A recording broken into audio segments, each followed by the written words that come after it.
Hey, this is Tim coming to you from DailyOptician. We're at Vision Expo West here in Las Vegas, and today I'm here with Dee Carroll, who is the editor-in-chief of Invision Magazine. So thank you so much for joining us today, Dee. Tell us all about Invision Magazine. Invision Magazine. Well, Invision Magazine is about 3 years old. I joined 6 months ago, and it's about helping the independent American eye care practitioner run their business better. So it's full of tips and advice and ideas to help them kind of compete in a market that is becoming more and more competitive with larger chains. But we do it in a kind of fun, more consumer magazine-like format. Why did you feel that it was important to take the individual or the independence route for opticians?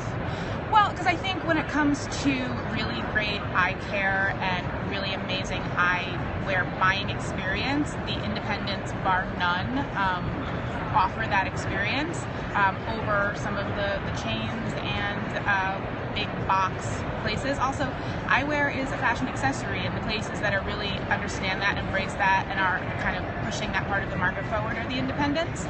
So when it really comes to offering a fantastic eye care and eyewear experience, the independents are where it's at. They're also the most impassioned part of the market. So that's kind of what we speak to, those impassioned, engaged people who love what they do and want to share that with patients and consumers. Great.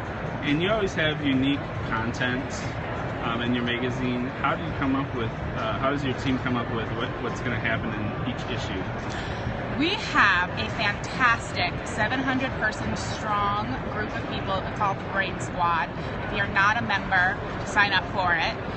It's on the website, little link, envisionmag.com, Brain Squad, become a member. And then we send out every month these 4-minute surveys which ask, a few questions real quick. And that's how we source all of our content. All of the content in Invision is told to us by the industry, and we just kind of reflect it back to a broader audience. So we don't reflect supplier, vendor, marketing messages. We go out to the independent practitioners, talk to them about what they're doing in their business, and ask them to share their ideas and their tips so that we can share it with a broader audience. So if you want to continue to get the awesome tips in Invision, sign up for the Brain Squad, do our surveys. We'll probably reach out to you and ask to interview for a story, and then you'll see your face in Invision Magazine. That's an awesome approach. I love it. It's one of the most unique and amazing parts of this particular magazine in this industry. Awesome. Well, you're relatively new to Invision Magazine. I am. What does a typical day look like as an editor-in-chief? Well, I'm never not working, but I'm not necessarily at a desk. So that I have a lot of freedom and a lot of flexibility. So generally, I sleep with my phone. It is my longest and most successful relationship. And so I basically wake up when my alarm goes off. I immediately check emails. I field the ones that need immediate attention. We're a little unique in that our creative department and our editorial management leadership for the company as a whole is based in Bangkok. So we have 11-hour time difference. So when I'm sleeping, they've completed a full work day. So I usually wake up to several issues that need to be addressed. I'll roll out of bed, roll to my little home office, deal with the immediate ones, and then it's typically a midday gym break because now they're asleep, so I have a little bit of quiet time, and then I head into our New York City office and I continue to work on the current issue that I'm working on, or write the stories that I write, manage the writers that I manage. And then about 6:37, those emails from Bangkok start coming back in again, and I do that. And then I go to sleep and start the whole thing over again. In between there, of course, I see friends and eat dinners and have a life. Well, somehow you manage it both together because you have a big following. A lot of people love the direction of the magazine. If you could choose like one section of the publication that you really love and look forward to seeing every month, what would it be? Well, I know that our readers really love and have embraced the manager's to-do list in the beginning, which breaks down each month and by week and gives you kind of various tasks in the various areas of your business, like sales or marketing or merchandising. It gives you like one specific task to focus on that week, and it makes it really manageable to kind of stay on top of those things from a week-to-week, month-to-month basis. That is by far the most popular feature in the magazine. And a little bit of a teaser here. We will be building out some accredited continuing education courses at Vision Expo East in partnership with the Vision Council based upon that department. So look for it, sign up for it, we're coming for you. My favorite feature in the magazine is our America's Finest. It's a contest we do every year. Entries for 2017's contest will open up in January, I believe. Don't quote me, but look for it. And that's when we just get all these really amazing retailers who are killing it all across the country who apply to be named America's Finest for the year. And the stories they tell and the pictures of their business and the amazing things they do and the brands they carry, it's just really fascinating to see that. So every month we have one of those features of an honorable mention that entered the contest. It also gives us a lot of fodder just from the stories they tell and parts of their business that they share that gives us content for the rest of the magazine.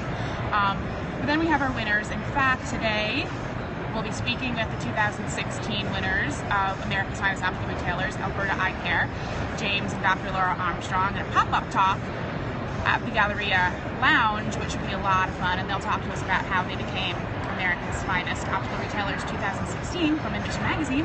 But that's where you really get a snapshot totally into the workings of an independent retailer, and that's my favorite part of the magazine.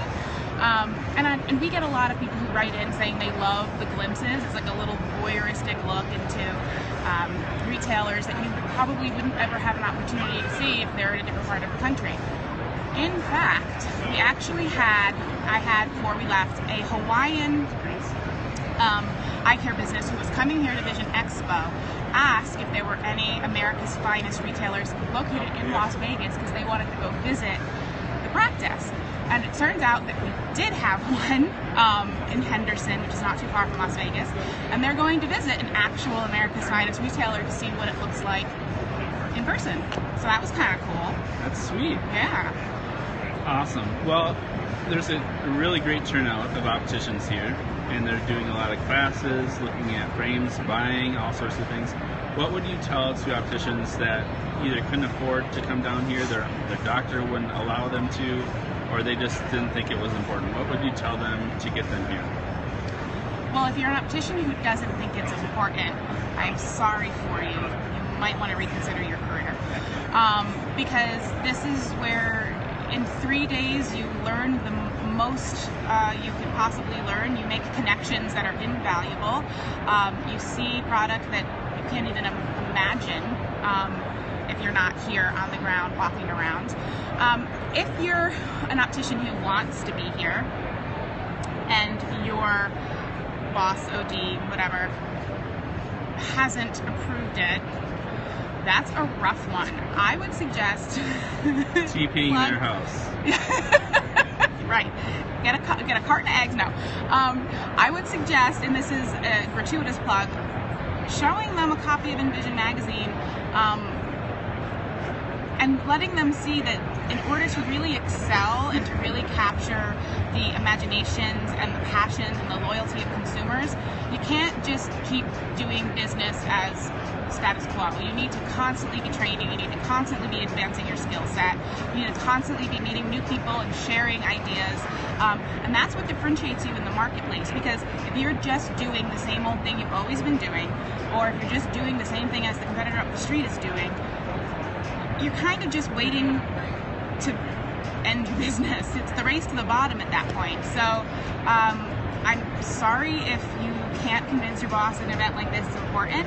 I would then also suggest perhaps shopping around for a practice that gets it, because it's really the only people that get it that are going to have long-term success.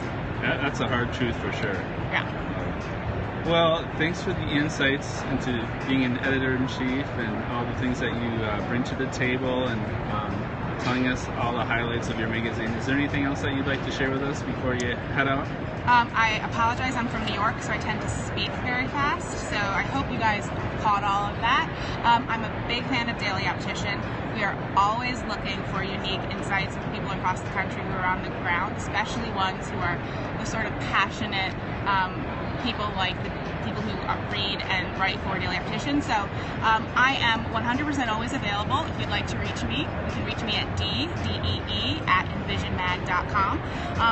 And let's talk. I love it. All right? Awesome. Well, thanks for your time. And for Vision Expo, Daily Optician, and Invision Mag, we appreciate Dee for coming on. So thanks so much. See you.